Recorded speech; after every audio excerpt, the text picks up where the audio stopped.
안녕하십니까. 도곡 정보문화도서관 단골손님 김민식입니다.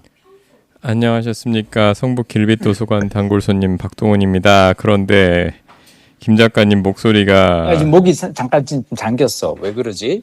어디 어제도 그러더니. 저기 쉬신 건 아니죠? 응? 목이 쉰 건 아니야. 쉰 건 아니고. 잠깐 전화 받는데 그러네. 잠깐만 물 한 모금 마실게. 네. 다시 아까 그러면 우리 아닙니다. 예. 우리 너무 자연스럽게 이렇게 하는 거 아니야? 원테이크입니다. 원테이크. 다시 가는 거 없어요. 네. 그러니까 그거 네. 제가 사실 되게 좋아하는 겁니다. 네. 제가 예전에 PD로 일할 때 항상 배우들한테 첫 번째 테이크가 제일 좋은 테이크다. 그래서 좀 해서 저는 그냥 NG를 잘 안 불러요. 그래서 첫 번째 무조건 오케이 하고 그다음 바로 넘어가거든요. 네. 이게 되게 좋아지는 게 뭐냐면 나중에 가면 갈수록 배우들이 이제 눈치를 이 감독은 두 번째 기회를 안 주는구나. 그래서 첫 컷에 다 쏟아 넣어요. 아하. 그리고 스태프들도 다 바짝 긴장을 해. 왜냐하면은 첫 컷에 다 해서 근데 누군가가 NG 내면은 자기 탓인 거야. 그러니까 이 내 촬영 현장에는 NG라는 게 잘 없다는 걸 알다 보니까 다들 실수를 안 하려고. 근데 그럼 결과적으로 되게 좋아지는 게 빨라지잖아요. 굉장히 두 번, 세 그러겠네. 번째 이렇게 하는 거 예. 엄청 빠르게 진행이 되고 결국 그래서 스태프들이 사실 제일 좋아했던 거는 나는 그래서 일찍 끝내고 잠을 잘 수 있게 해주려고 최선을 다했어. 아니 그때도 일찍 주무셨군요. 나는 잠을 자는 게 나한테 너무 중요해요. 야, 남들 다 밤샌다고 하는 그런 촬영 현장에서도 일찍 저는 주무셨군요. 어떻게든 일찍 끝내고 조금이라도 쉬는 시간을 하려고 했는데 근데 그게 제가 예능에 있을 때는 좀 나름 그래도 빨리 찍는 편이라고 생각을 했는데 드라마에 가니까 무슨 일이 생겼냐면 내가 그렇게 일을 했더니 다른 드라마 동료 PD들이 흉보더라고요. 그러니까 프로답지 못하다고. 그러니까 좀 더 치열하지 못하다. 그래서 그것 때문에 개인적으로 좀 스트레스를 좀 많이 받았어요. 근데 나는 솔직히 그 드라마 감독 중에서 별명이 만컷 닫다 선생이 있거든요. 그게 뭐예요? 5만 컷을 다 따는 거예요. 바스트 따고 타이트 바스트 따고 투샷 따고 풀샷 따고 그러니까 투샷 바스트 3번 정도 하면 되는 거를 5만 그게 다 따요. 근데 이렇게 하면 뭐가 되냐면은 편집실에서 골라 쓰기는 좋아. 그러면은 막 그냥 영화처럼 탁탁탁탁 되게 스피디한 편집이 가능해지지. 근데 그렇게 하면은 배우도 그렇고 작가도 그렇고 다 죽을 맛이에요. 근데 나는 사실은 몰라 이런 얘기 하면은 또 좀 이렇게 내가 너무 이렇게 재수 없는 반말처럼 들릴 수도 있는데 나는 그거 되게 이기적인 행동이라고 생각했던 게 뭐냐면 드라마 PD는 한 작품 끝내고 나잖아요. 네. 그러면 1년 정도 쉬거든. 기획을 할 수 있어요. 근데 그래서 나는 여기에 다 쏟아부을 수 있어. 사람들 그냥 다 그냥 이렇게 갈아 넣어서. 근데 스태프들은 한 드라마 끝났다고 1년씩 쉴 수 있는 게 아니에요. 아하. 그 사람들은 그렇잖아요. 월 200, 300 받으면서 일하는 사람들이니까 얼른 이 드라마 끝나면 바로 다음 드라마 들어가야 되고 막 하는데 나는 그런 식으로 감독이 스태프들을 갈아 넣는 그 노동 현장이 되게 참 힘들다고 생각했는데 되게 재미난 거는 그게 강제적으로 바뀌었어요. 52시간 노동제가 되면서. 그래서 요즘은 드라마 현장이 예전보다는 많이 좋아졌죠. 근데 옛날에는 드라마 현장이 그러니까 할수록 서로 경쟁을 하면서 컷을 점점 더 많이 따고 점점 밤을 많이 새는 분위기로 갔던 이유 중 하나가 뭐냐면 이런 얘기하면 또 이제 사람들이 날 흉볼 수도 있는데 드라마 감독은 어떻게든 이번 한 편으로 대박을 내가지고 프리랜서 선언하고 나가면은 수십억의 돈을 벌 수가 있거든요. 그러니까 어떻게 보면 주위 사람들의 이걸 갈아 넣어서 하는 건데 하여튼 그랬어. 근데 나는 그래서 퇴사 선택하고 집에서 이제 책 읽고 글 쓰면서 오로지 내 스케줄에 따라서 무조건 일찍 자고 일찍 일어나는 이걸 할 수 있다라는 것에서 난 너무 행복하게 생각해요. 감사하게 생각하고. 해외의 현장에서는 그렇게 사전에 치밀하게 동성계획이나 이거를 완벽하게 해가지고 현장에서 시간을 줄인다고 그러더라고요, 또. 그게요. 예. 해외는 그게 가능하죠. 왜냐하면 미국 드라마만 하더라도 시즌제잖아요. 네. 그러면 걔네는 한 시즌 하고 나면은 1년 한 6개월은 쉬는 거예요. 그러니까 쉽게 얘기하면 이런 식이에요. 그 프렌즈가 10년을 방송을 했잖아요. 네. 근데 대박인 것 같은데 잘 생각해 보면 10년 동안 한 시즌에 주 1회 방송을 해요. 25분짜리 주 1회 방송을 하고 그 주 1회를 딱 6개월만 해요. 그러면 64, 24. 그래서 왜 프렌즈 한 시즌이 24 에피소드가 24개거든요. 네. 그렇게 해서 6개월 동안 일주일에 에피소드 하나씩 만들고 딱 끝나고 나면 6개월 동안 쉬어요. 자, 쉬면서 한 3개월은 휴가 가겠지, 내 생각에. 그리고 한 3개월 동안은 대본을 만드는 거야. 그래서 대본을 다 나와 있으면 그거에 맞춰가지고 다시 또 그냥 24개 대본 만들어 놓고 그게 따라서 준비를 하니까 완벽한 준비가 되는데, 자, 우리나라는 당장 내가 만들었던 시트콤 논스톱만 하더라도 1일 시트콤이잖아요. 네. 일주일에 5편을 만들고 우리는 시즌 오프 이런 거 없잖아. 나 그냥 2000년서부터 2002년까지 2년 반 동안 혼자서 계속 연출을 다 했거든요. 1일 시트콤을. 그러니까 준비를 하고 계획을 하는 건 뭐냐면 중간에 휴지기가 있으면 시즌 오프가 있으면 가능하지. 근데 워킹데드도 그렇고 대부분의 드라마는 다 그렇게 시즌 중간에 휴지기가 있어요. 미국 드라마. 근데 우리는 그런 게 없지, 잘. 근데 지금 이제 우리나라도 조금씩 그런 쪽으로 이제 가는 것 같아요. 조금씩 세상은 좋아지고 있어요. 아, 그러니까 좀 준비할 시간이 충분히 있어서 치밀한 사전 기획이 나오는 거군요. 그럼요. 네, 나는 여기서 우리가 또 생각해 봐야 될 건 뭐냐면, 한국 드라마의 경쟁력은 그럼 어디서 나왔냐면, 바로 이 갈아 넣는 시스템에서 나온 거예요.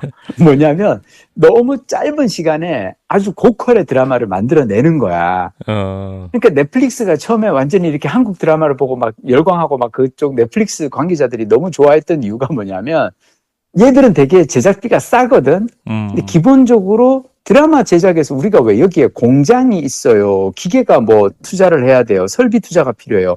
오로지 사람 인건비잖아요. 네. 작가 대본료, 배우 출연료, 그리고 스텝 인건비. 오로지 사람들의 인건비가 가장 많이 들어가는 산업이 드라마 제작 산업인데 한국 드라마는 이 인건비를 아주 싸게 들이고도 고퀄을 뽑아내는 거지. 뭐냐면 밤을 새워서 빨리빨리 찍어내는 여기에 익숙해져 있으니까 사람들이. 수십 년 동안 그렇게 일을 해왔기 때문에. 그래서 저는 어떻게 보면 한국 사회가 축소판이네. 진짜 축소판이에요. 어느 이 시장을 보더라도 그 시장 안에서 보면은 한국이 성공한 비결이 그 시장 안에서도 다 있거든요. 네. 다만 그 과정에서 고생한 사람들이 많이 있죠. 그걸 우리가 또 인정은 해야 돼. 저 일본에서는 언제 오셨어요? 화요일 날 이제 넘어왔어요. 제가 월요일 날 이제 유니버설 스튜디오 재팬을 갔잖아요. 오사카에 있는. 네.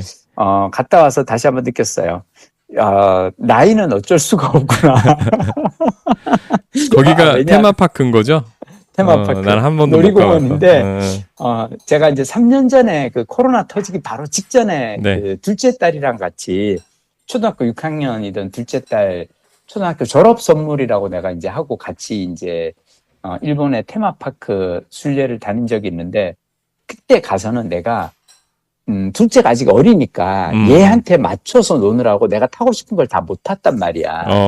그래서 이번에는 가가지고 내가 타고 싶은 거 막 다 타고 막 그랬거든. 네. 멀미가 나가지고. 그리고 이제는 힘들더라고. 그래서 내가 역시 체력이 돼야 노는구나. 하여튼 재밌게 잘 다녀왔어요. 네. 박동훈 부장님. 네. 그래서 박 부장님은 그동안 어떤 책을 읽으면서 지내셨나요? 박 부장님 그동안 읽은 책 얘기 좀 들려줘. 저 사실 병을 무서워하지 않습니다는 읽다가 지금 멈췄고. 솔직히 나도 그 책을 박 부장님 그 얘기 듣고 도서관에 가서 빌렸거든. 네. 근데 은근히 이게 되게 어렵더라, 책이. 이 책이 어려워요. 그러니까 중간에 완전 그 전문적인, 그러니까 마치 읽다 보면 무슨 생각이 드냐면, 아니 이거는 의대생들이 수업 시간에 듣는 내용인데 이걸 왜 내가 굳이 공부를 해야 되지 싶을 정도로 좀 어렵더라. 이분이 기본에 굉장히 천착하시는 분 같아요. 이 의사 선생님이 그러니까 뭐 3프로 언더스탠딩 같은데 나와서 말씀을 하실 때도 그 보통 이런 대중적인 매체에 나와서 이런 건강 얘기를 하시는 분들은 그 쉽게 또 사례 위주로 그치. 하고 뭐 구체적인 그 메커니즘을 그러니까 굳이 설명하시진 않잖아요. 근데 이분은 원리를 다 그거를 이해를 시키려고 하시더라고요. 그러면 이거를 다 이해를 하게 되면 이제 하나를 가리키면 열을 아는 그런 독자가 되겠죠. 그래서 응용이 가능할 것 같은데 문제는 너무 어려워. 너무 어려워서 여기 근데 자기도 그런 얘기를 써놨어요. 의대생들한테 수업하듯이 그런데 기존의 의대 수업에서보다는 좀 더 실용적인 원리 위주로 얘기를 해보겠다. 그래서 앞에는 그렇게 하시고 뒤에 가면은 실제로 이제 그게 어떻게 병으로 나타나는가를 뒤에는 좀 이해를 쓰신 것 같은데 앞에 부분을 넘어가기가 너무 어렵더라고요. 아, 나는 네. 이승훈 선생님이 네. 이 저자께서 네. 책을 한 권 더 내셨으면 좋겠어. 좀 쉬운 거? 왜냐하면 네. 정의원 선생이 사실은 네. 당신도 느리게 나이 들 수 있습니다로 빵 뜨기는 했는데 네. 그 전에 원래 지속 가능한 노화인가 하는 어떤 책이 있어요. 맞아. 네. 있더라고요. 첫 책이 있어. 근데 그 책은 전혀 사람들한테 안 알려졌어. 근데 그 책하고 그러니까 그 책하고 당신도 느리게 나이 들 수 있습니다 하고는 나온 지 그 시차가 얼마 안 되거든요. 네. 근데 정의원 교수가 무슨 얘기를 하냐면 첫 책은 자기가 이 의대 논문 쓰듯이 의학 박사 논문 쓰듯이 썼다는 거예요. 네. 왜냐면 이건 정말 사람들한테 알려야 될 중요한 내용이라고 생각해서 썼는데 정작 사람들이 안 읽으니까 아무리 좋은 내용을 써도 사람들이 안 읽는 책은 의미가 없지 않느냐. 네. 그래서 이분이 두 번째 책을 쓸 때는 대중적으로 쉽게 쓰는 게 너무 중요하구나라는 걸 깨닫고 두 번째 책을 쓰셨거든. 근데 나는 이 이승훈 선생님도 나는 이 책이 좋아. 근데 아까 나도 중간까지 가다가 버거워서 덮었단 말이야. 나 지금 사실은 그 일본 여행 가기 전에 반납을 했다가 오늘 가서 사실 다시 빌려왔어요. 저도.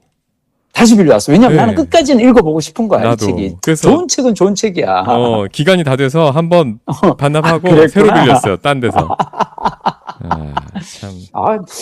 우리 박동 부장님, 네. 언젠가는 우리가 이 책을 끝까지 읽고, 우리 그래도 청취하시는 분들께 그래서 어떻게 하면 더 건강하게 지낼 수 있는지, 그러니까 나는. 이 어려운 책을 어떻게 쉽게 설명하죠? 그게 우리의 이제 공부인 거죠.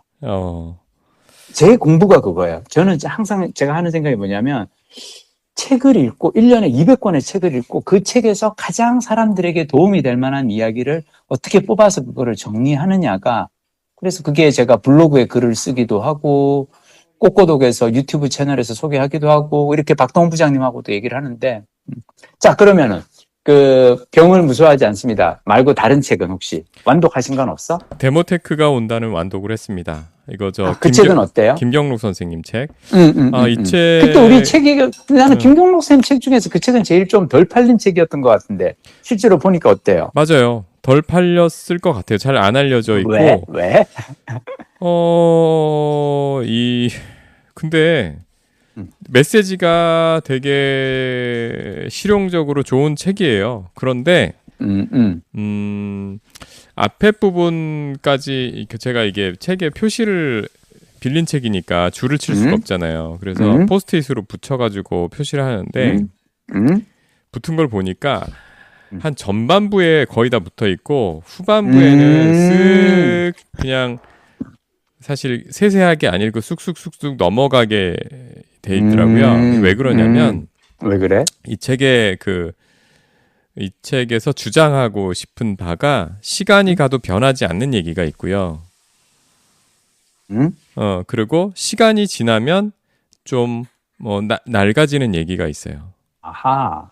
그러니까 앞에 부분에 이 고령화와 기술 혁신이 만나면 이렇게 고령화하고 혁신 기술이 만나면 여기서 큰 이제 부의 어장이 형성된다. 이게 사실은 메시지예요. 아. 예, 그런데 잠깐만. 그러면 고령화와 핵심 기술이 만나면 혁신 기술. 아하. 음, 그러니까 완전히 새로운 시장이 이제 등장하고 그걸 거기에서 부의 기회가 있다. 돈을 벌 수 있는. 뭐, 그치. 왜 이렇게 갑자기 저렴해지지? 왜 그게 저렴해? 아니 이 사람아 돈 버는 얘기가 왜 저렴해? 그치. 이것보다 더 귀한 그렇지. 얘기가 어딨어? 자본주의 비싼 시대에. 얘기지. 그렇지. 그렇지 비싼 얘기지. 근데, 그래서 그러니까, 그렇지. 이게 보면은 개인의 부도 그렇고, 국가의 부도 그렇고, 그런데 그 얘기가 굉장히 논리적으로 앞에 잘 설명이 전반부에 돼 있어요. 그런데 이 책이 쓰여진 시점이 코로나 한 발생하고 1년 뒤? 오. 예. 그래서 이제 앞에 그런 주장 이론에 따라서 뒤에 어떻게 해야 되는가 부분이 나올 거 아니에요. 근데 그게 이미 한 2년 반 정도 지난 얘기예요. 지난 얘기고 또 그 사이 기술이 얼마나 많이 변했겠어요. 그러다 보니까 이미 저기 낡은 얘기가 된 부분도 많고 여기서는 A가 될 거야라고 했는데 B가 된 얘기도 있고 예, 그렇게 됐지만 이 주장은 굉장히 새겨들을 만한 주장이고 그래서 이 책은 읽는 법을 이렇게 해야 될 것 같더라고요. 전반부는 꼼꼼하게 읽어. 그런데 뒤쪽으로 가서 실제로 이걸 어떻게 적용할까? 또 전망한 각자가 오히려 그냥 생각해봐야겠구나. 예, 그리고 전망한 부분들은 좀 훌렁훌렁 가야 되지. 거기서 굳이 디테일하게 읽고 있을 필요는 없다. 나는 이 박동원 부장님 독서법이 정말로 맞다고 생각하는 게 우리가 책을 읽을 때 모든 부분을 꼼꼼하게나 또는 모든 부분을 이렇게 후루룩이나 그게 아니라 꼼꼼하게 읽을 같은 책 안에서도 꼼꼼하게 읽을 대목이 있고 후룩후룩 넘어갈 대목이 있거든요. 네. 나 같은 경우는 사실은 어떤 그게 있냐면은 네. 이 책을 읽다 보면 저자가 어떤 주장을 하잖아요. 네. 그리고 때로는 그 주장을 뒷받침하는 근거를 쫙 이렇게 길게 통계가 그렇죠. 됐건 뭐가 됐건 사례를 보여줘. 무슨 네. 기업의 사례나. 근데 나는 그 주장을 내가 받아들이잖아요. 네. 맞아. 이건 맞는 얘기야. 라고 할 때는 나는 그 근거를 그닥 열심히 읽지 않아요. 왜냐? 이 사람이 굳이 나를 설득할 필요가 없어. 나는 이미 설득이 됐어. 이미 알고 있거든. 그렇지. 근데 내가 이 사람이 한 주장이 진짜? 근데 이게 아예 나한테 안 와닿으면은 네. 에이 뭐야 재미없어 하면서 책을 덮어버리겠지. 근데 그 주장이 흥미로워. 내가 해보지 못한 생각을 이 사람이 주장을 하는데 이게 만약 이렇다고 하면은 이거 진짜 되게 놀라운 건데 진짜 그럴까 싶을 때는 그 다음에 논 거를 꼼꼼하게 읽어봐요. 자, 그러면 꼼꼼하게 읽으면 내가 설득이 되는 거야, 이제. 그럼 나는 그전에는 A라고 믿고 있었는데, 네. 이 책을 읽음으로써 이제 B라는 믿음으로 가는 거야. 이게 나는 사실은 책을 읽는 가장 중요한 기능 중 하나라고 생각해요. 그러니까 책을 읽는 속도를 좌우하는 것도 이렇게 눈으로 이렇게 예전에 뭐 우리 어렸을 때 보면 막 속독 막 가르치고 그랬잖아요. 막 그 보면 눈으로 그냥 한 페이지가 사진 찍듯이 착착 넘어가는. 그렇지. 네, 그런 능력이 없는 한 빨리 읽으려면 사실은 방금 말씀하신 그런 방법 써야 될 것 같아요. 그러니까 마치 왜 자동차 이렇게 속도에 따라 기어 바꾸듯이 같은 책 안에서도 기어를 이렇게 하다가 그러니까 나 같은 경우 이제 소설을 읽을 때는 어떻게 되냐면은 점점점 기어가 올라가요. 왜 처음에는 무슨 얘기지 하다가 오라 그러면서 막 얘기가 재밌어지면 왜 페이지 빨리 그 페이지 터너가 되잖아. 그렇지. 페이지 터너. 그래. 페이지 터너. 그러니까 페이지가 쭉쭉쭉 넘어간다고. 근데 그게 소설 같은 경우는 처음에는 이 구조가 잘 안 와닿거나 이 소설의 어떤 그 세계관이 이해가 되는데 좀 시간이 걸려요. 그래서 일단 놓고 좀 천천히 달려야 돼. 그러다가 캐릭터가 이제 익숙해지고 딱 정확하게 주인공들이 파악이 돼. A, B, C가 어떤 성격인지 알게 되고 나면 그다음부터는 막 사건이 몰아닥치는데 막 달리거든. 요즘 제가 멋있네. 요즘 이걸 내가 맛보고 있는 작품이 하나 있어요. 삼체. 삼체? 잠깐만. 난 드라마로 지금 보다가 잠깐 멈췄는데. 6부까지 봤어요? 제가 있어도 한 3편 봤을까? 아니면? 그거보다 좀 더 봤어요. 그거보다 좀 더 봤어요. 지먼트 데이라고 그 심판의 날이라고 하는 어. 배 혹시 에피소드까지 봤어요? 아, 그거 보다가 멈춘 것 같아요. 거기까지 봐야 돼. 아, 그래요? 그 배, 왜냐하면 예. 나는 그걸 이렇게 일본 여행, 참고로 기본적으로 제가 일본 여행할 때 저는 넷플릭스 드라마 재밌다고 하는 거 몇 개를 이제 다운받아서 가요. 왜냐하면 여행을 하다 보면 중간에 반드시 짜증나는 순간이 와. 언제가 그러냐 하면 네. 갑자기 기차를 타러 갔는데 기차가 이게 뭐 생각보다 오래 걸리네. 또는 중간에 뭐 이렇게 막 막히네 그리고 한참 걷고 기차를 탔는데 막 좀 이게 보통 컨디션이 좋을 때는 기차에서 책 읽으면 좋죠. 근데 컨디션이 여행하다가 지치고 피곤한데 책을 읽을 때 책이 눈에 안 들어올 때가 있잖아요. 네. 그럴 때는 그냥 넷플릭스 저장한 드라마 같은 거 보는 거지. 근데 삼체를 드라마를 보다 보니까 드라마가 너무 재밌는데 근데 심지어 많은 페이스북 내 친구들 얘기는 드라마보다 원작 소설이 더 좋다는 거예요. 그래서 내가 크레마 클럽, 내가 또 우리 늘 얘기하지만 예스24에서는 도대체 언제나 협찬이 들어올까? 언제 협찬 들어올 거야? 크레마. 진짜 뭐 하는 거야? 아니야. 우리는 순수하게 예스24를 사랑하는 즐겨 쓰는 독자로서만 얘기를 하자고. 네. 하여튼 그래가지고 내가 그 크레마 클럽에 들어갔더니 세상에 삼체 1, 2, 3부가 3권이 다 나와 있는 거야. 심지어 드라마는 지금 넷플릭스 드라마는 2부 중간까지밖에 촬영이 안 된 거거든요. 네. 제작이 안 된 네. 거거든. 책은 그러니까 마치 이런 거지. 해리포터 이제 영화관에서 2권, 3권 뭐 불의 잔 뭐 이런 거 하고 있는데 이미 소설은 끝까지 다 나온 거야. 그러면 우리는 왜 소설로 끝까지 일단 다 보고 싶잖아, 막. 네. 그래서 지금 하여튼 삼체를 읽고 있는데 이 삼체를 읽으면서 제가 든 생각은 뭐냐면 우리는 빨리 중국에 대해서 재평가를 해야 된다. 왜요? 잠깐만. 나는 옛날부터 한국 사람들이 일본 보면 항상 외놈 그러고 중국 보면 뗀놈 그러는데 외국에서는 미국에서는 항상 일본이나 유럽 사람들 왜 일본 되게 문화 되게 좋아하잖아요. 네. 아주 옛날서부터. 네. 그리고 이제 사실 미국을 위협하는 가장 큰 슈퍼파워는 중국이고, 근데 우리는 되게 중국 왜 보면, 지금도 사실 우리 중국 문화적으로는 약간 좀 이렇게 하잖아. 요즘은 경제적으로도 조금. 살짝, 그지? 예, 그쵸. 그거는 좀 안타까운 게 있어. 그치. 근데 그거를 지난번에도 언젠가 한번 내가 얘기했는데, 그 중진국 함정, 그게 있는 거야. 그러니까, 그 국민소득 지금 이제 중국이 1만 불 조금 넘었잖아요. 네. 1만 불에서 3만 불 가는 게 그게 엄청 어려운 거야. 근데 대부분의 국가들은 거기서 그냥 뒤처지거나 정체된다고 하는데 과연 중국이 그걸 어떻게 극복하느냐가 관건인데 다만 나는 이 순간 얘기하고 싶은 거는 삼체를 보면서 그러니까 그 전에 내가 사실 SF 중국계 작가들이 유명한 작가들이 몇 있어요. 네. 제가 좋아하는 테드 창이라든지 아니면 켄 리우. 근데 이 두 작가는 다 미국에서 활동하는 작가들이거든. 미국인이죠? 중국계 미국인이야. 근데 류츠 씨는 그냥 이 사람은 중국 사람이에요. 중국에서 나고 자라고 중국에서 그냥 소설을 쓰는 사람인데 네.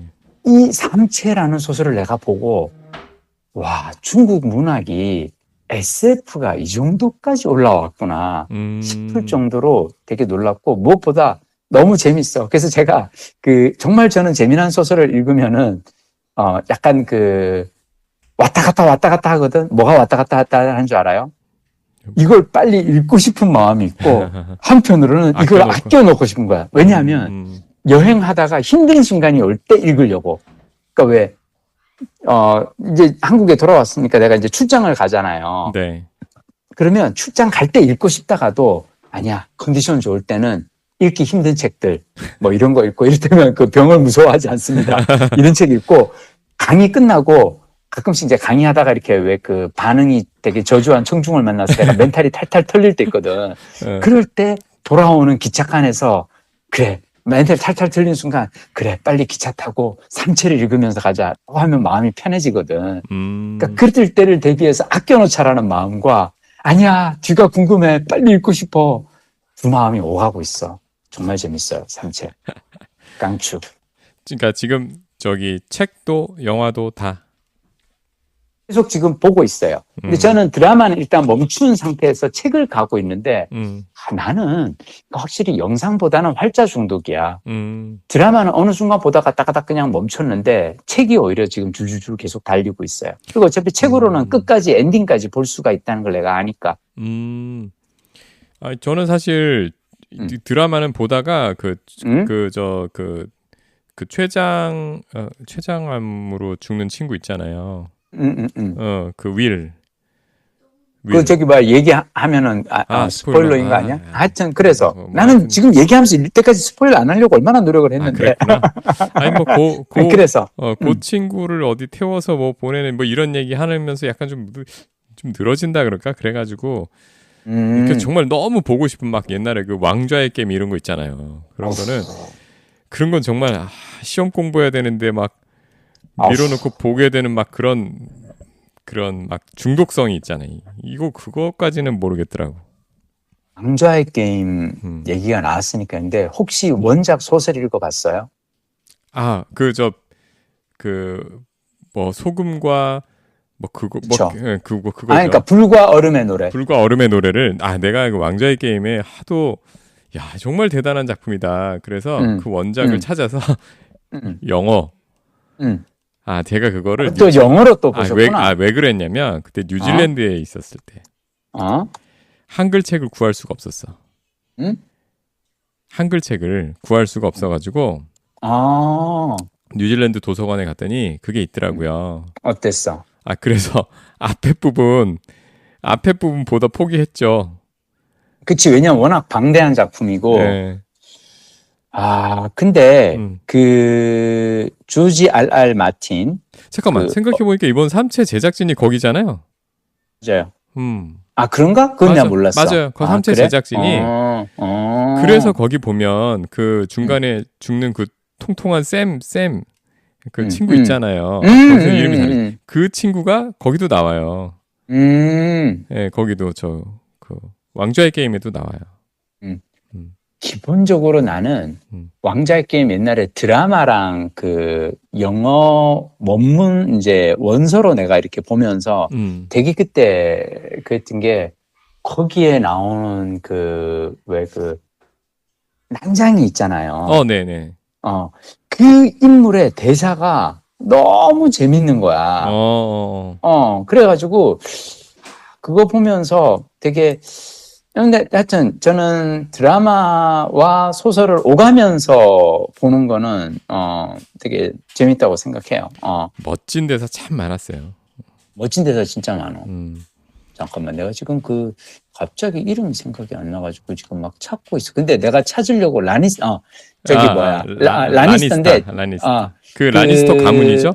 라니스터 가문의 티리온 라니스터였던가? 티리온 라니스터 맞지? 티리온 라니스터. 그러니까 이 배우가 왜 나중에 보면은 저기에도 나오고 막 마블 영화에도 왜 어벤져스 거기에서도 저거 제작하는 저걸로 나오고 막 그랬는데 하여튼 개인적으로 저는 그러니까 영화와 항상 나는 왕좌의 게임도 드라마보다는 소설이 더 재밌었거든요. 그래요? 우리말로 된 거 보셨어요? 내가 사실 영문 보다가 영문으로 원서로 가는 게 속도가 내가 너무 느려져가지고 그냥 한글로 봤는데 한글도 괜찮았어. 근데 한글은 초반에 번역에 대한 좀 약간 저게 있었어요. 사람들 간에 호불호가 좀 있어가지고 문제는 왕좌의 게임도 재밌는데 맛이 있잖아요. 그렇지, 맞아. 그 옮기기 참 어려운 그 압축적인 대사? 맞아요. 그런 거? 그럴 근데 때 나는 영어를 좀 해야지. 옛날에 내가 1995년도에 외대 통역대학원을 다니면서 캐나다에 여행 갔다가 내가 사온 책 중에 너무너무 내가 좋아하는 책 중 하나가 미국 SF 단편선이 있어요. 그러니까 그냥 휴고 네뷸라 수상작 모음이었어. 그러니까 그때 당시 1995년도만 하더라도 한국에는 휴고상, 네뷸라상 이런 거 사람들이 잘 알려지지도 않았고, 근데 캐나다나 미국은 워낙 SF가 그때는 이제 강세였던 시절이었으니까. 휴고상하고 네뷸라상하고 있는 거예요?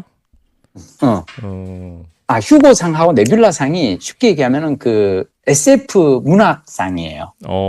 근데 최고 권위를 자랑하는 상이고, 그래서 그 상 이제 수상작들 이렇게 보다가 내가 어떤 한 단편을 봤는데 너무 전율을 한 게 어떤 단편이 그러니까 외계 동물을 가지고 그러니까 반려동물 삼아 이렇게 키우는 이야기인데 그 이야기가 너무 그래서 단편인데 내가 기억이 쫙 남았거든. 근데 나중에 내가 왕자의 게임을 보다가 싶어서 다시 보니까 그 저자가 조지 R 마틴.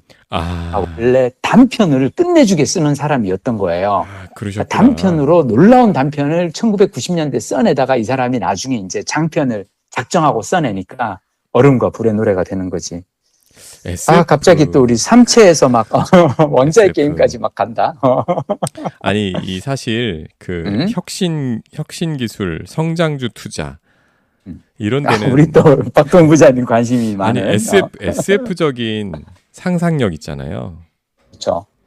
투자에 사실 상상력이 굉장히 중요할 것 같더라고요. 부동산도 그렇지. 보면 맞아. 예, 재개발 투자 같은 거 사실 굉장히 험한 동네 가서 이게 앞으로 요 과정을 거쳐서 5년, 10년 뒤에 어떻게 변할 수 있을까? 그거를 갖다 잘 상상하는 사람이 결국은 그렇지. 그 자신감 있게 투자할 수 있거든요. 왜 또 이쪽으로 빠졌지? 어쨌든. 아니야. 아니, 근데 박동 부장님 되게 좋은 흐름으로 가고 있는데 왜 또 이쪽으로 빠졌지 그래? 재밌어. 근데 나는 이 SF적 상상력을 항상 이제 보면서 사람들한테 얘기를 하는 게 이게 왜 SF 소설에서 항상 많이 하는 얘기 중 하나가 뭐냐면 아주 놀라운 과학 기술의 발전은 마치 마술처럼 보인다. 우리가 지금 하고 있는 많은 일들이 100년 전 사람이 보면 마술처럼 보이지 않을까? 이렇게 그거 스마트폰으로 전화 통화를 최근에 하고. 읽은 얘긴데. 아니 그러니까 그렇지. 그러니까 내가 얘기하는 건 뭐냐면 이게 아주 획기적인 상상력이 필요하다는 얘기지. 그러니까 우리가 그냥 상상으로 그래 이런 기술이 저런 게 나오고 이런 정도가 아니고 완전히 마술의 경지에 가까운 그런 상상이 필요하지 않을까. SF를 보면 그런 상상을 다 구현을 해내니까. 근데 나는 삼체에서 왜 그 게임 이야기는 너무 재밌지 않아요? 게임 이야기? 그러니까 태양이 하나인 우리 세상에서 맞아. 사는 사람들은 절대 이해할 수 없는 태양이 세 개라면 어떨까 하는 얘기잖아요. 삼체가 네, 원래 그거고 쓰리바디 프라블럼이 그거잖아요. 네. 그래서 나는 보면서 SF 저는 이제 SF 작가가 항상 대단하다고 생각하는 건 뭐냐면 시트콤 작가는 캐릭터를 만듭니다. 드라마 작가나 소설 작가는 서사를 만들어요. 근데 SF 작가는 세계를 만들어요. 스케일이 크네요. 새로운 세계관을 하나 그렇잖아. SF 작가는 세계를 만들잖아. 판타지 작가, 왕자의 게임도 마찬가지잖아요. 사실은 완전히 새로운 세계를 만들잖아. 그렇지. 보통은 우리가 이 안에 있는 그 현실이라고 하는 그 배경은 다 똑같고 그 안에서 인물을 창조하거나 사건을 고민을 하는데 SF와 판타지는 아예 새로운 세계관부터 만들고 시작한단 말이야. 스케일이 달라. 저기 아까 그 데모테크 있잖아요. 제가 까먹을까봐 얘기 말씀드렸는데 사실 데모테크가 온다라는 책을 아까 우리가 살짝 요 책은 요렇게 읽는 게 좋아라고까지만 얘기를 했지만 한 가지 더 첨언을 드린다면 그 머릿말만이라도 읽어보면 되게 도움이 되는 책이에요. 들어가는 말, 서문. 사실 서문에 그 핵심은 다 들어있어요. 살짝 소개해줘. 그런 책들이 많잖아요. 그런 책들 가끔 있잖아요. 그러니까 서문이 다였던 책. 그게 근데 이제 나쁜 의미도 있지만 그만큼 되게 선명한 메시지, 그러니까 잘 정리된 논리가 잘 정리돼 있어서 짧게도 설명이 되고 뒤에 읽었을 때 길게도 설명이 되는 그런 책이라는 거죠. 그냥 서문을 살짝만 그냥 읽어볼까 직접? 직접 읽어보시는 것을 오케이. 추천드립니다. 알겠습니다. 어차피 일단 그러니까 서문을 일단 읽고 땡기면 끝까지 다 읽으면 되는 거고, 그지? 그렇죠. 그리고 시간이 없으면 전반부까지만 열심히 읽고 후반부는 달려도 되는 거고. 네. 좋아, 주장은 굉장히 간단한 거거든요. 이게 보면은 그 황금어장이라는 거 있잖아요. 동해안에 이제 난류하고 한류가 딱 만나면, 그치. 예, 거기서 이제 뭐 물이 이렇게 그치. 쫙 바닥에 있는 플랑크톤을 이렇게 위로 올려가지고 영양이 풍부해져서 고기들이 많이 모이고 이것처럼. 근데 이제 이 고령화라는 거대한 트렌드하고 그 소위 4차, 5차 산업혁명에 비견되는 요 최근의 혁신 기술, 예, 뭐 그두 가지가 인공지능, 만나면 바이오테크 뭐 이런 거 되게 여러 한 몇 가지 분야가 양자 컴퓨터 몇 가지 있잖아요. 그게 만나면은 이게 되는데 여기 그런 얘기가 나오거든요. 인구와 기술이 이 곧 수요와 공급이다. 인구는 물건을 수요하고 그 기술은 이제 그 물건을 공급한다. 그러니까 인구가 결국은 물건을 필요로 하고 그 다음에 그 기술이 이게 인구가 원하는 물건을 이제 확 공급을 해주는 그런 건데 이게 보면 고령화를 보면 되게 우습게 보면 좀 비루하게 봤잖아요. 그치. 고령화 아니, 되면 그러니까 사회 마치 활력이 그러니까 떨어지고 사회 어떤 그 문제가 되는, 그러니까 문제가 단점이라고 봤지. 그렇죠. 우리가 부정적으로 봤지. 예, 활력이 고령화를. 떨어지는 그걸 봤는데 그렇지. 사실은 지금은 굉장히 건강하면서 나이가 많으면서 돈이 많은 그 인구가 어마어마하게 폭증하는 시대가 되는데 사실은 또 혁신 기술이 만들어내는 상품들, 서비스들은 그거를 갖다가 실제로 사용하는 사람들이 고령층이고 실제 혁신 기술을 잘 뜯어보면 젊고 건강하고 그런 친구들이 쓰는 그런 친구들을 위해서 만들어지는 게 크게 많지 않다는 거예요. 예를 들면 로보테크 같은 재밌다. 것도 그렇지. 예, 그 보스턴 다이내믹스 맞아. 창업자도 한 말이 이게 이제 뭔가 장애가 있고 장애가 있는 어딘가 신체에 문제가 생긴 사람들한테 자기들이 그걸 보완해주기 위한 기술인 거다라는 취지의 말을 하거든요. 그러고 보면 혁신 기술들의 바이오테크 같은 것도 마찬가지잖아요. 예, 결국은 뭔가 큰 문제가 있는 걸 해결하기 위한 기술이고 가장 큰 문제가 많은 사람들이 지금 고령층인데 그치. 다행히 그 혁신 기술을 사줄 수 있는 돈까지 있어. 심지어. 네, 그래서 이게 사실은 이 고령층이 늘어나는 것이 문제라기보다는 사실은 이거 기회로 봐야 되는구나. 그쵸. 시장의 기회. 예, 비싸고 혁신적인 기술들을 대량으로 소비해줄 큰 인구 집단이 나타났다는 관점인 거예요. 그래서 데모그래픽하고 테크가 많은 데모테크라는 용어를 이분이 쓰신 거고, 그래서 큰 줄기는 그 얘기인데 중간 이분이 굉장히 한국의 그 발전 단계를 다 겪어오셨잖아요. 그래서 예를 들면 중국 아까 얘기도 나왔었지만 그 중진국 함정이라는 거 다시 말하면 제조업 함정이거든요. 왜 제조업으로 일어선 나라들이 고꾸라지는지에 대한 그런 역사적으로 그거를 굉장히 논리를 잘 이렇게 풀어내시면서 설명해 주시거든요. 이거 역사 같은 것들을. 그래서 그게 사실은 예. 제조업으로 흥한 나라가 위기를 맞게 되는 가장 심플한 이유는 처음에는 싼 인건비로 이제 경쟁력을 삼았는데 그렇죠. 이게 이제 나라가 먹고 살만해지니까 임금이 올라가는 거지. 그러니까 그 갖고 있었던 경쟁력이 이제 슬슬 깎이기 시작하는 거지, 이제. 예. 하여튼 내가 아주 가장 쉽게 단순화하자면은, 제조업이 가지고 있는 어떤 그거는 나는 그거라고 생각했었어요. 거기에 이제 몇 가지를 더 붙여주시는데. 그렇지. 굉장히, 이거 전혀 생각하지 못했던 저는 부분이었고요. 그렇구나. 그래서 여러 디테일들에서 이거 뭐 그걸 증명하고 논거를 대고 이런 과정들에서 배우는 게 많아요. 오케이. 예, 그래서 나는, 전반부까지는 읽어보셔야 되겠다. 알겠습니다. 네, 사실 얘기 듣다 보니까 이렇게 내가 혼자 속으로 씩 웃으면서 나는 방향은 제대로 잡았구나라고 생각하고 있는 건 뭔지 알아요? 제가 사실 네. 그 사람들한테 요즘 하는 얘기가 뭐냐면 앞으로 인구가 줄어드는 건 사실이고 그리고 수축 사회로 가는 거는 기정사실이다. 근데 수축 사회로 갈 때 사회의 모든 분야가 다 수축하는 건 아니다. 그 와중에 일부는 팽창하는 사회가 있다. 그게 이분 주장입니다.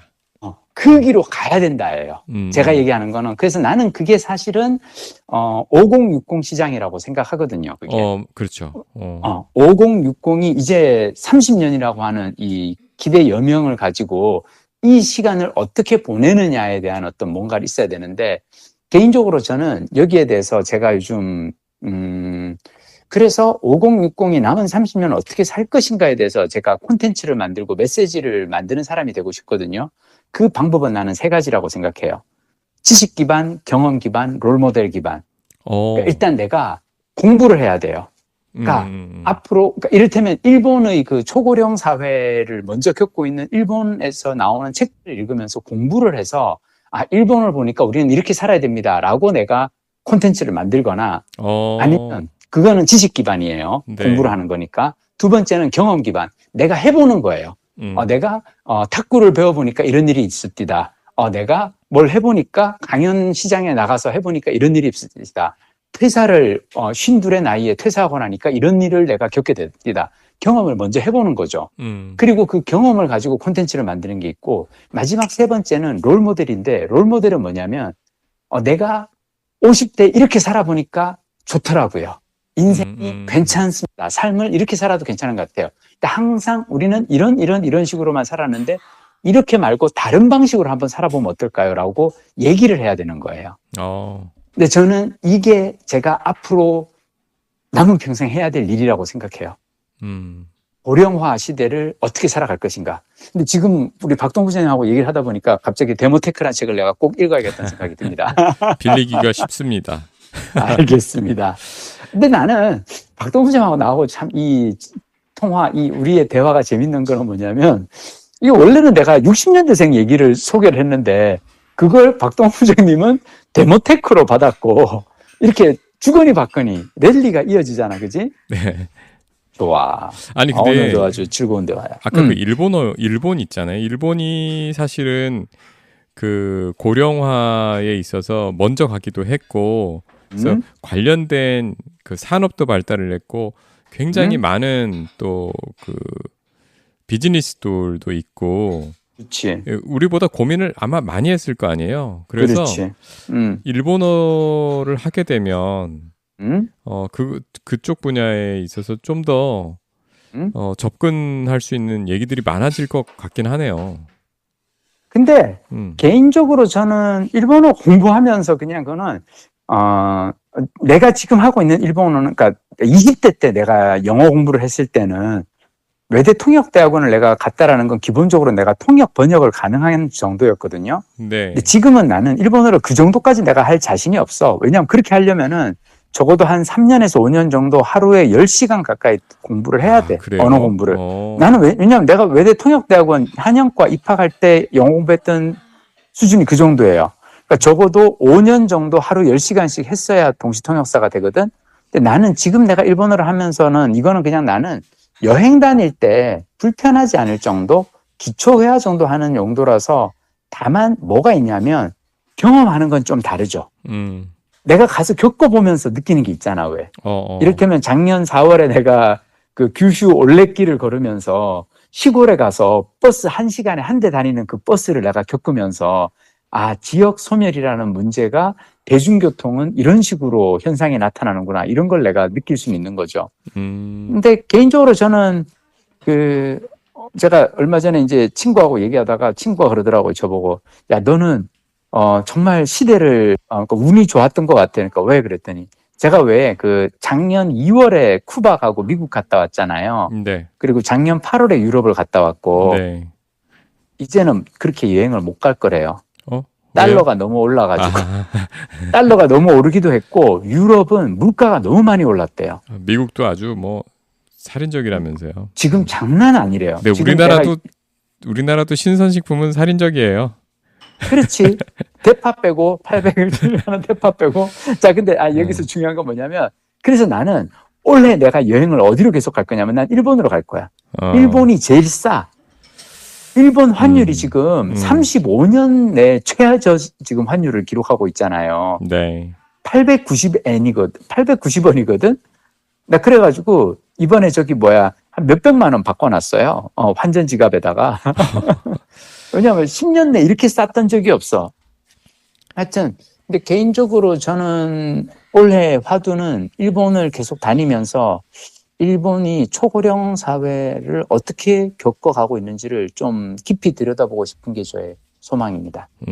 알겠습니다. 박동 부장님. 네. 내가 오늘 원래 이렇게 전화 통화 기다리면서 네. 내가 적어놓은 메모가 그거야. 뭐죠? 삼체냐, 경제학이 필요한 순간이냐. 그 중에 하나를 가려고 그랬는데, 네. 오늘은 그러니까, 근데 다만 나는 정해놓고, 경제학이 필요한 순간이라는 책이 있어요. 김현철 저자가 쓴 경제학은 어떻게 사람을 살리는가라는 책인데, 이걸 제가 쫙 다 원고까지 정리를 해놨는데, 다음 시간에. 다만, 박동 부장님하고 얘기를 하다가 흐르는 대로 한번 가보자라고 했거든. 네. 근데 흘러가다 보니 삼체가 나와버렸네. 다음 시간에 우리가 경제학이 필요한 순간 이야기를 한번 해보도록 하겠습니다. 기대됩니다. 네. 다음 오늘도? 주에 그냥 듣겠습니다. 아니야, 이렇게 나는 주거니 받거니를 해야 돼. 내가 박동 부장님한테 배우는 게 또 얼마나 많은데. 데모테크 가서 읽을 거야. 오늘 고생 자. 많으셨습니다. 일요일 밤에. 네. 예. 다음 주에 뵐게요. 예.